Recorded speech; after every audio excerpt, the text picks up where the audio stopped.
Աստծո նամակը քեզ համար այսօր։ Զավակս, անհանգստությամբ այլևս մի նայր դեպի ապագային։ Քո աչքերը տեսնելու են թագավորին իր գեղեցկության մեջ։ Նայելու են մի երկիր, որ ընդարձակվում է մինչև հեռուներ։ Քո միտքը սարսափների մասին որ խորթակցի, կմտածի իսկ որտեղ այդ ամեն այլևս։ Դու այլևս չես տեսնելու այն ամբարտավան ժողովրդին, այն ժողովրդին, որի խոսույթը քեզ անհասկանալի էր, թեթևախոս էր կամ անիմանալի լեզու ուներ։ Նայիր Սիոնին, հանդիսավոր տնախմբությունների քաղաքին։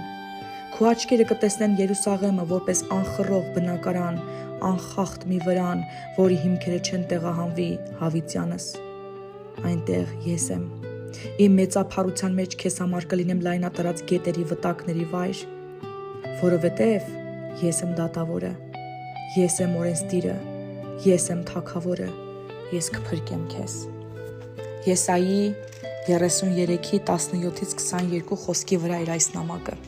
Օրհնված լինենք ու աղոթենք, Տեր ջան, շնորհակալ ենք, որ մեզ արժանացնում ես